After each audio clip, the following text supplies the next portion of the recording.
قابل قدر اور قابل احترام معزز علماء اکرام اور قابل احترام ٹیچر صاحبات اور خصوصاً ہمارے اس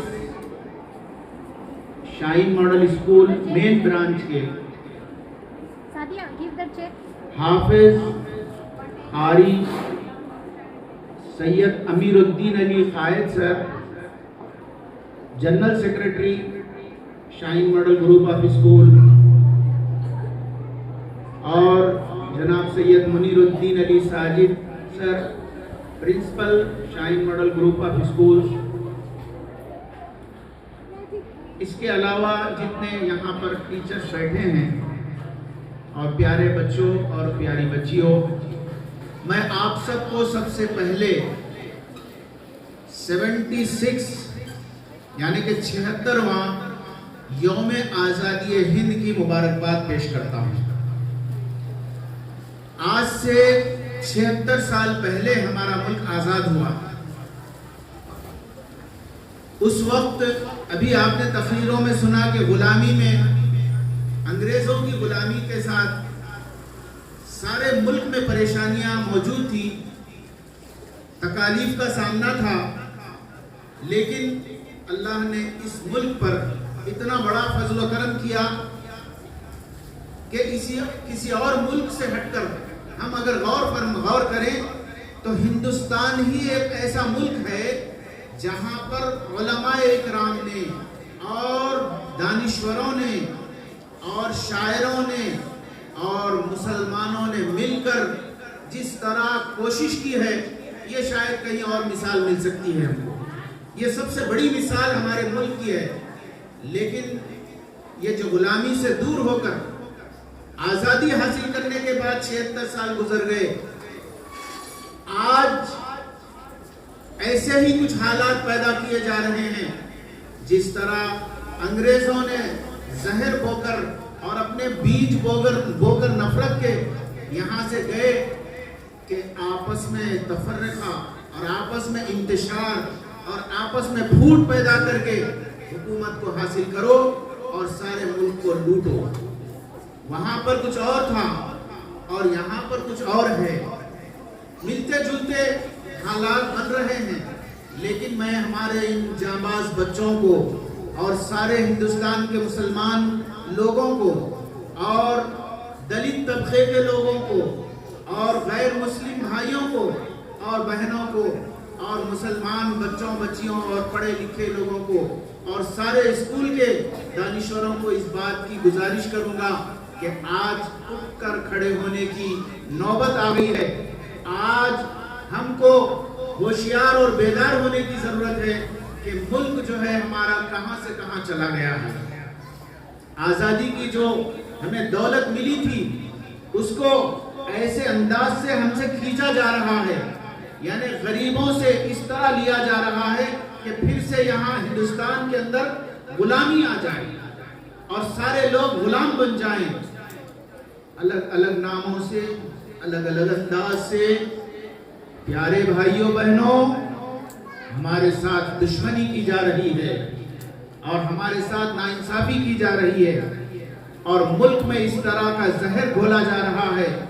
اس طرح دہشت گردی پیدا کی جا رہی ہے کہ وہاں کے بڑے بڑے لوگ بھی غریبوں کے اور محتاجوں کے اور پریشان لوگوں کے اور دلت لوگوں کے کسی کے زخم پر کوئی مرہم لگانے والا تیار نہیں ہے۔ دور بھاگ رہے ہیں لوگ اور ظلم اور زیادتی کا بازار گرم کر رہے ہیں لوگ۔ اس سے اللہ کی حفاظت حاصل کرنا چاہیے اور ہر ایک کو صرف خاموش رہنے، صرف صبر کرنے کے علاوہ اپنے آپ کو تیار کرنا ہے۔ دیکھو، کئی مسلم تنظیمیں، کئی غیر مسلم تنظیمیں اس طرح کے پروگرام چلا رہی ہیں کہ دفاع کرنا،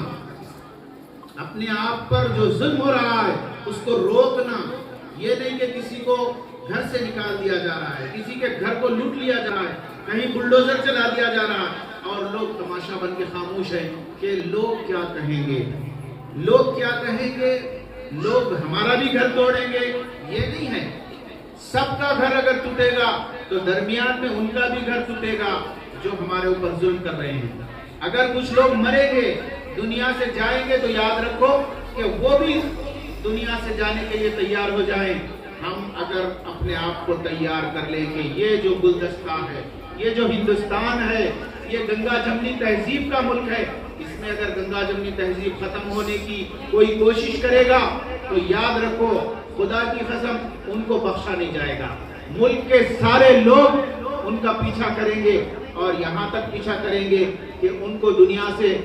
دور کر کے اس ملک سے ہٹا کر یہاں پھر سے امن کا اور چین کا اور خوشیوں کا ایک باغ اور ایک ہنسی یہاں بکھیر دیں گے، اور خوشیوں کا پھر سے بازار جو ہے گرم ہو جائے گا، اور یہاں خوشی سے لوگ امن اور چین اور سکون سے سلامتی کے ساتھ زندگی گزارتے رہیں گے۔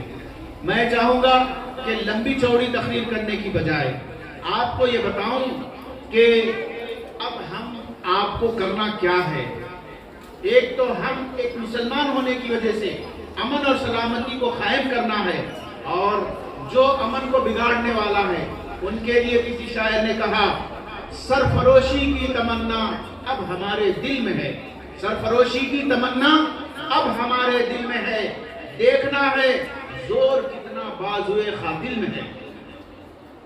اس کے علاوہ جہاں تک ہندوستان کا سوال ہے، یہ کسی کے باپ کا ملک نہیں ہے، یہ سارے ہندوستان میں رہنے والے ہر مذہب کے لوگوں کا یہ ملک ہے۔ اس کو کسی شاعر نے کہا کہ چمن اپنا، وطن اپنا، زمین و آسماں اپنا، چمن اپنا، وطن اپنا، زمین و آسماں اپنا، جہاں میں سب سے پیارا ہے ہمیں ہندوستان اپنا۔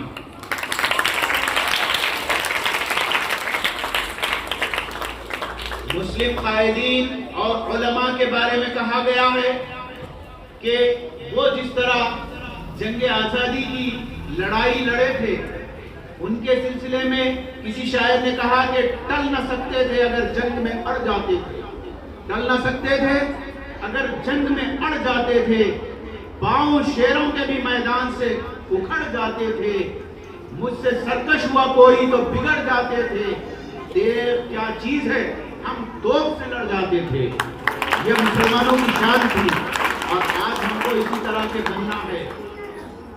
اسلام کے اندر آپ سمجھتے ہیں کہ وطن پرستی نہیں ہے،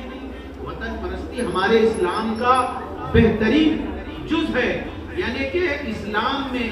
ایمان کا ایک جز جو ہے وطن پرستی ہے۔ اسلام نے اور مسلمانوں کے مذہبی کتابوں نے جو کہا حب الوطنی من الایمان، یعنی محبت کرنا وطن کے ساتھ ایمان کا ایک جز ہے۔ اور اسلام وطن اور مسلم دشمن عناصر نے اور دہشت گردوں نے الٹی ہی چال چلی ہے، اس لیے شاعر کہا الٹی ہی چال چلتے ہیں وارفتگان عشق، آنکھوں کو بند کرتے ہیں دیدار کے لیے، خود دہشت گرد ہیں، خود ظالم ہیں، اور کہتے ہیں کہ مسلمان دہشت گرد ہے، مسلمان ظالم ہے۔ ایسا کچھ نہیں ہے، مسلمان امن پسند ہے، مسلمان وطن سے محبت کرتا ہے، کیونکہ ہمارے نبی آخر الزمان، ہمارے ماں باپ ان پر سے فدا، ابی و امی فدا جناب رسول اللہ صلی اللہ علیہ وسلم نے اپنی نور والی زبان سے ارشاد فرمایا کہ حکمت کی بات، کام کی بات، یہ جو ہے مومن کا ہتھیار ہے، اور وطن سے محبت کرنا یہ ایمان کا جز ہے۔ کسی شاعر نے کیا کہا کہ وفاداری وطن سے ہو یہی اسلام کہتا ہے، وفاداری وطن سے ہو یہی اسلام کہتا ہے، ہم اپنے دل کے ہر گوشے میں ہندوستان رکھتے ہیں۔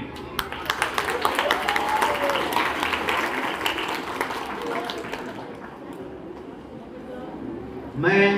اپنی بات کو ختم کرنے سے پہلے یہاں کے بچوں سے گزارش کروں گا کہ اپنے اندر جذبہ حب الوطنی پیدا کیجئے اور اپنے محبت میں اضافہ کیجئے، اور ملک کے ہر مذہب کے لوگوں کے ساتھ وفاداری اور محبت کا پیغام اور امن اور سلامتی کا پیغام ہم اپنے آپ کی زندگی کو بنائیں اور اس بات کو ثابت کریں کہ ہم اس ملک کے وفادار ہیں. ہمارے پرکھوں نے، ہمارے بڑوں نے اس ملک کے لیے جان دی تھی، اور ہم بھی آج اگر ملک پر کوئی بات آ جائے تو ہم انشاءاللہ اپنی جان دے کر بھی اس ملک کو بچائیں گے اور اس ملک کی زمین کی ایک ایک انچ زمین کی اور ایک ایک انسان کی حفاظت کریں گے. اللہ تبارک و تعالی بولنے سننے سے زیادہ عمل کی توفیق عطا فرمائے. السلام علیکم ورحمۃ اللہ وبرکاتہ. وآخر دعوانا الحمد للہ رب العالمین.